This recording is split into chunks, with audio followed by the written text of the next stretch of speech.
Bonjour à tous, j'espère que vous allez bien.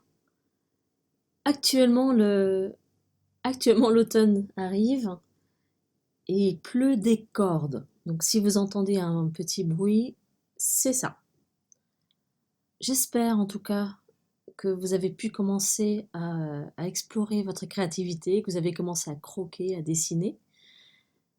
Aujourd'hui sera un épisode un peu plus technique. On va rentrer un peu dans tout ce qui est médical, process de visualisation. Donc, prenez un chocolat chaud, prenez un café, un thé, installez-vous confortablement, car là, je vais avoir besoin de votre concentration. Ça fait à peu près 10 jours que je travaille cet épisode et encore là, j'espère être suffisamment claire pour expliquer tous les propos que je vais dire. Donc, dites-moi si quelque chose n'est pas clair pour que je puisse l'expliquer dans une prochaine vidéo, mais normalement, ça devrait être bon. Petit détail, je suis ni médecin ni professeur des beaux-arts, donc les conseils que je donne ici sont ceux qui ont fonctionné pour moi. Donc il se peut que d'autres professeurs, enfin non, il se peut que des professeurs donnent d'autres conseils et d'autres exercices que ceux que je donne ici. Mais en tout cas, ce sont ceux qui ont fonctionné, qui m'ont aidé, moi, dans la progression de mon dessin. Voilà. Alors, de quoi va-t-on parler aujourd'hui? De la coordination œil-main, et plus particulièrement la partie œil. La partie main sera pour un autre épisode, mais car là, on va suffisamment avoir de choses à se dire. En fait, on regarde, certes avec les yeux, mais la majorité des choses qu'on voit, c'est notre cerveau qui nous le dicte. En fait, globalement, le cerveau, c'est notre meilleur ennemi. Sans lui, on ne pourrait pas interpréter euh, le monde extérieur et on verrait surtout pas le monde de la même manière. Et aujourd'hui, le but est d'apprendre à éteindre, entre guillemets, un peu son cerveau et de mieux regarder et mieux voir les choses autour de nous pour ensuite pouvoir mieux le reproduire. Donc évidemment, si vous faites du dessin purement abstrait, 100% abstrait, donc rien de figuratif, je ne pense pas que les exercices puissent vous aider, mais tentez quand même, on ne sait jamais. Donc là, vu que personnellement je fais que du figuratif, pas forcément réaliste, ni hyper réaliste, mais du figuratif, ce seront donc des conseils qui concernent l'art figuratif en général. Voilà. Donc globalement, l'information des yeux suit le cycle suivant. Les yeux transmettent l'information au cerveau, le cerveau le corrige, ensuite il l'interprète, il le recorrige de nouveau, et seulement à ce moment-là le transmet. Alors, la première correction, c'est normal, il faut le garder, car comme l'œil est une surface ronde, sans la première correction, on verrait absolument aucun angle droit. Et en plus, l'œil, vu que l'image passe à travers la rétine, l'œil arrive à l'envers. Donc, sans la première correction, on verrait le monde à l'envers et tout à fait arrondi, comme à travers les lentilles fish eye des caméras, pour vous donner une idée. Voilà. Donc, cette première correction-là, c'est très bien et il faut surtout la garder. Ce qui nous intéresse, c'est l'interprétation du cerveau et la deuxième correction qui s'ensuit. Et c'est celle-là qui peut rendre compliqué l'art. Ou du moins, c'est ça qui peut rendre compliqué le fait de dessiner les choses.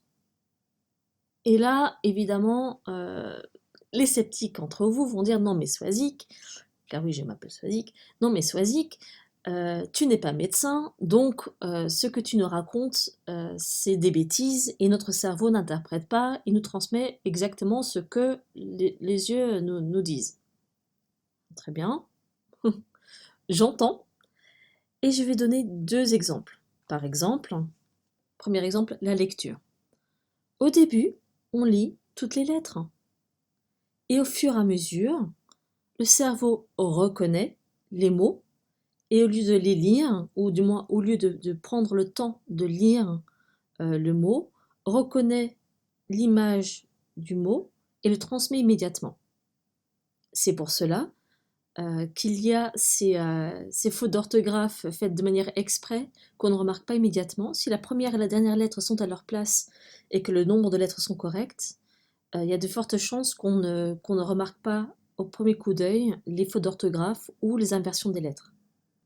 C'est également la raison pour laquelle on doit parfois redire plusieurs fois un texte avant de voir l'erreur, car notre cerveau est tellement fait pour aller vite et pour nous permettre de lire, d'obtenir l'information.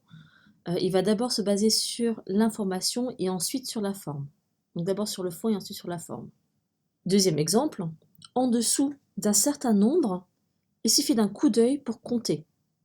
Par exemple, s'il y a 3 billes sur mon bureau, j'ai qu'à les regarder et d'un coup d'œil, je sais qu'ils sont 3. Je ne les ai pas comptés. J'ai vu, j'ai reconnu 3, c'est bon. C'est pareil, par exemple, quand on observe quelque chose. Donc, il y a suffisamment de sites d'illusions d'optique, ou si vous ne connaissez pas trop, allez voir, ça dérange, où globalement notre cerveau met de la couleur là où il n'y en a pas, ou 2 carrés de la même couleur peuvent paraître beaucoup plus sombres ou beaucoup plus clairs, et tout le monde connaît, je pense, l'illusion d'optique avec les 2 traits qui ont la même longueur, mais qui paraissent plus longs ou plus courts en fonction des petits dessins qu'il y a aux extrémités des lignes. Voilà. Donc ça, ce sont des preuves que notre cerveau interprète. Alors, le premier exercice est dessiner à l'aveugle. Alors, c'est beaucoup plus simple que ce qu'on peut croire, hein. Donc, on va pas vous bander les yeux. Par contre, c'est forcer l'œil à regarder que l'objet à dessiner et ne pas regarder la main qui dessine. C'est très dur. Donc, dessiner à l'aveugle, en quoi ça consiste? Alors, c'est assez simple. Alors, c'est possible dans un carnet de croquis, c'est possible sur 2 feuilles séparées, mais il y aura besoin à certains moments de couvrir la main qui dessine. Donc d'abord, ce que vous faites, vous dessinez un gribouillis. Vous faites vraiment un gribouillis, quelque chose qui n'a absolument aucune forme reconnaissable. C'est important, surtout au début, car comme cela n'aura aucune forme reconnaissable, le cerveau ne va pas l'interpréter.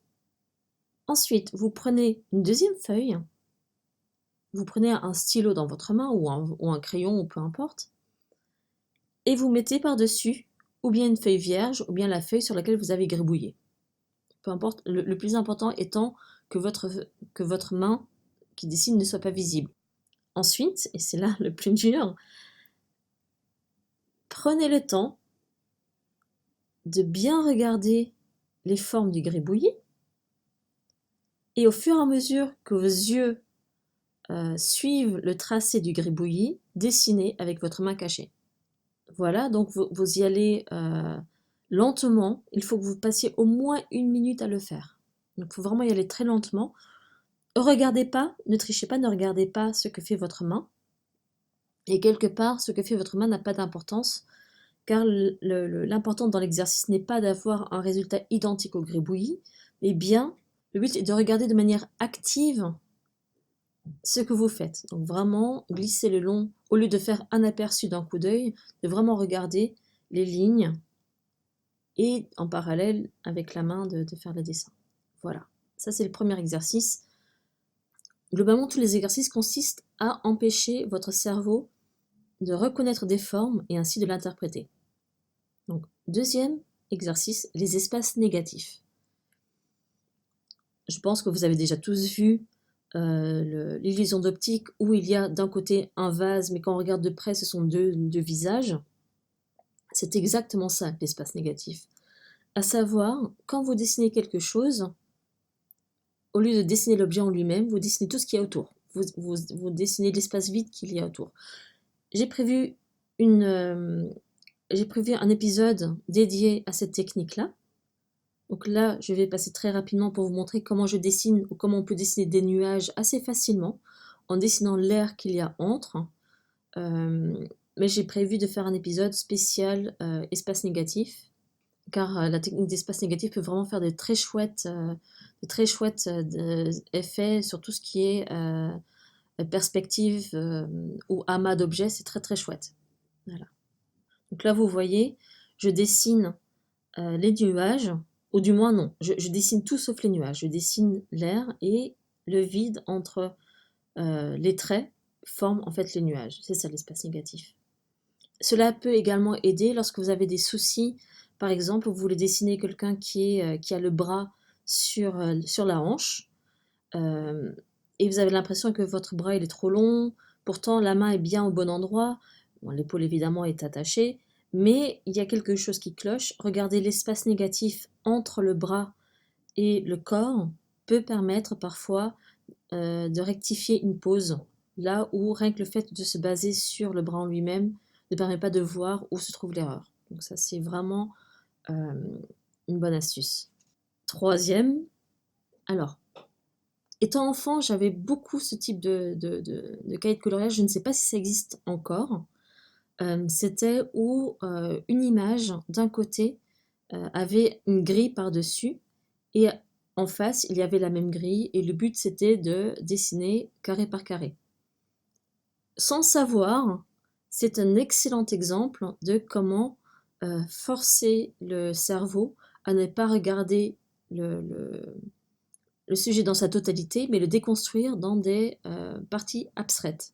Généralement, ce qu'il y a dans le petit carré n'est pas reconnaissable, et ainsi, on arrive vraiment bien à copier ce qu'il y a dans l'image précédente. Donc ça, c'est également un très bon exercice, à savoir découper un sujet jusqu'à ce qu'il devienne abstrait pour ensuite le dessiner.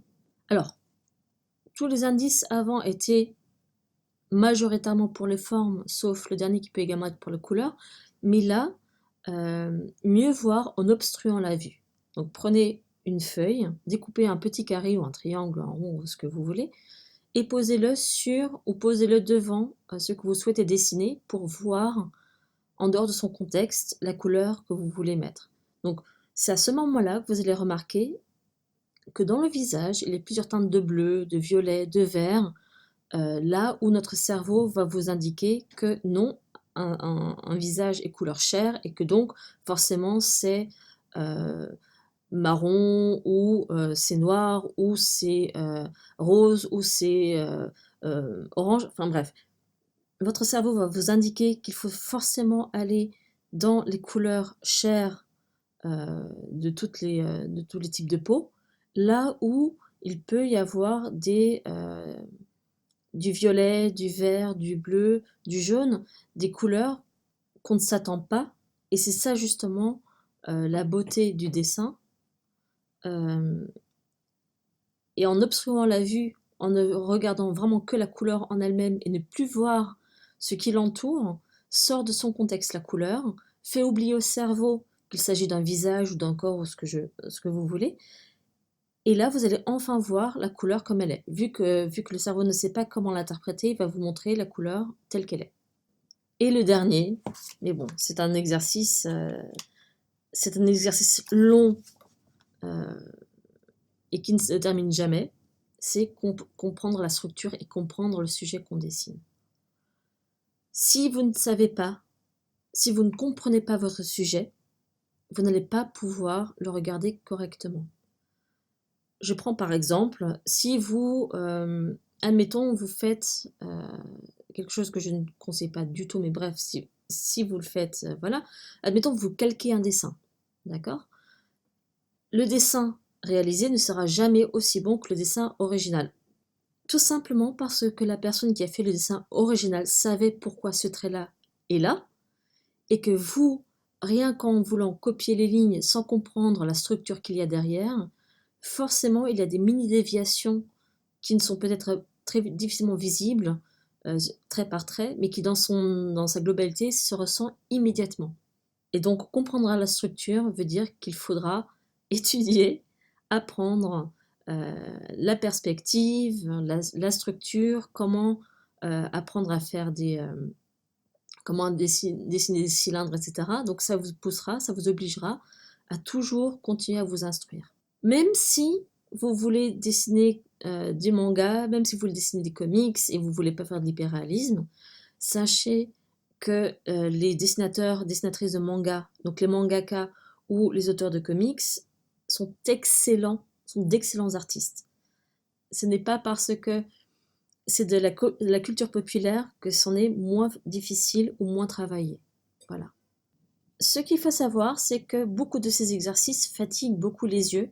Le fait de vous poser des questions actives sur votre œuvre, mais également sur l'œuvre des autres, peut vous aider à avancer dans la recherche de votre art, de votre style. Voilà. J'espère ne pas trop vous avoir endormi. N'hésitez pas à poser des questions si vous en avez. En tout cas, je vous remercie vraiment de tout le soutien que vous m'apportez au quotidien sur Instagram, sur Twitter, dans les commentaires YouTube. Vraiment, vous êtes adorables. Et j'espère qu'on pourra continuer ensemble ce petit bout de chemin vers la créativité. Voilà. Je vous souhaite une excellente journée. À plus tard. Au revoir.